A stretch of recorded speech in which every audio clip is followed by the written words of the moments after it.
सुशांत मामले में सीबीआई रिया चक्रवर्ती से आज तीसरे दिन भी करेगी पूछताछ। इससे पहले सीबीआई ने शनिवार को रिया से 7 घंटे तक पूछताछ की। सूत्रों के मुताबिक पूछताछ में सीबीआई ने करीब 45 मिनट तक ड्रग्स से जुड़े व्हाट्सएप चैट पर रिया से सवाल किए। सूत्रों का कहना है कि रिया के जवाबों पर संदेह है।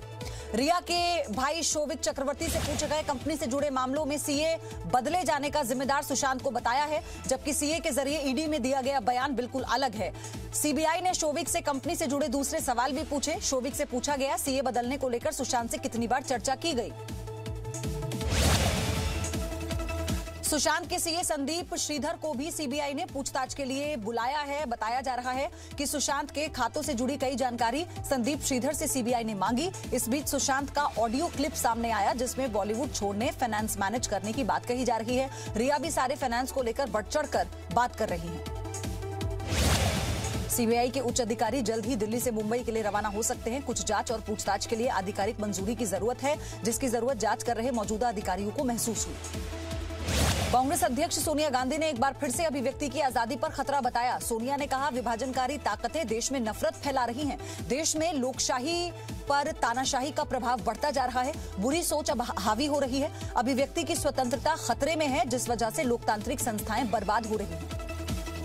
वायनाड के सांसद राहुल गांधी ने एक बार फिर से बीजेपी पर निशाना साधा। राहुल ने कहा कि अमेरिका की टाइम मैगजीन ने बीजेपी और व्हाट्सएप के बीच की साठगांठ को उजागर किया। राहुल ने एक खबर का हवाला देते हुए कहा कि व्हाट्सएप पर बीजेपी का नियंत्रण है। व्हाट्सएप का इस्तेमाल भारत की 40 करोड़ जनता करती है और वो पेमेंट सेवा भी शुरू करना चाहता है, जिसके लिए मोदी सरकार की मंजूरी जरूरी होगी। कोरोना महामारी की वजह से देश भर में लगाए गए लॉकडाउन को अनलॉक करने की प्रक्रिया अभी भी जारी है। गृह मंत्रालय ने अनलॉक 4 के लिए गाइडलाइंस जारी कर दी। अनलॉक 4 की नई गाइडलाइंस के मुताबिक सामाजिक, शैक्षणिक, खेल, मनोरंजन, सांस्कृतिक, धार्मिक, राजनीतिक कार्यक्रमों में 100 लोगों को शामिल होने की छूट दी जाएगी। इस दौरान mask, social distancing, thermal screening और सैनिटाइजर का इस्तेमाल जरूरी होगा। महानगरों में मेट्रो रेल सेवाओं को 7 सितंबर 2020 में चरणबद्ध तरीके से संचालित करने के लिए मंजूरी दी गई, जिसमें गृह मंत्रालय के दिए गए दिशा निर्देशों का सख्ती से पालन करना होगा। इसके अलावा ओपन एयर थिएटर के लिए 21 सितंबर से मंजूरी दे दी गई। गृह मंत्रालय के नए निर्देशों के मुताबिक अनलॉक 4 में भी छात्रों के लिए स्कूल, कॉलेजेस, कोचिंग समेत शैक्षणिक संस्थान 30 सितंबर तक बंद रहेंगे। गाइडलाइंस के मुताबिक इस दौरान रेगुलर क्लासेस एक्टिविटी नहीं होगी। फिलहाल ऑनलाइन क्लासेस ही जारी है। कंटेनमेंट जोन के बाहर पढ़ने वाले स्कूलों में शिक्षकों को कक्षा 9वीं से लेकर 12वीं तक के छात्रों को स्कूल में आने की मंजूरी दी जा सकती है, लेकिन इसके लिए उनके माता पिता का या फिर अभिभावकों का लिखित सहमति देना जरूरी होगा। लद्दाख में चीन के साथ चल रहे सीमा विवाद के बीच भारत ने रूस में आयोजित होने वाले बहुराष्ट्रीय सैन्य अभ्यास में शामिल होने से साफ इनकार कर दिया। सूत्रों के मुताबिक भारत ने रूस को बता दिया है कि वो ऐसे किसी भी सैन्य अभ्यास में हिस्सा नहीं लेगा जिसमें चीन और पाकिस्तान के सैनिक भी शामिल हो रहे हैं। शनिवार को प्रवर्तन निदेशालय ने दिल्ली, गुरुग्राम, मुंबई और पुणे में 15 जगहों पर छापेमारी की और चीन की कंपनियों के 1268 करोड़ के बड़े ऑनलाइन सट्टेबाजी रैकेट का खुलासा किया। ईडी ने कार्रवाई करते हुए एचएसबीसी बैंक के 4 खातों में जमा 46 करोड़ से ज्यादा की प्रॉपर्टी को जब्त किया। साथ ही 5 लैपटॉप, 17 हार्ड डिस्क, फोन और दूसरे अहम दस्तावेज भी सीज किए गए। एक बार फिर चीन तिब्बत के सामाजिक और धार्मिक ताने बाने को तोड़ने में जुट गया है। चीन के राष्ट्रपति शी जिनपिंग ने तिब्बत को समाजवादी तिब्बत बनाने का राग अलापा। शी जिनपिंग ने तिब्बत में अलगाव को लेकर उठ रही आवाजों को दबाने के लिए सामाजिक स्तर पर एक दीवार बनाने की बात कही है। जिनपिंग ने कहा कि वो तिब्बती बौद्ध धर्म का चीनीकरण करना चाहते हैं।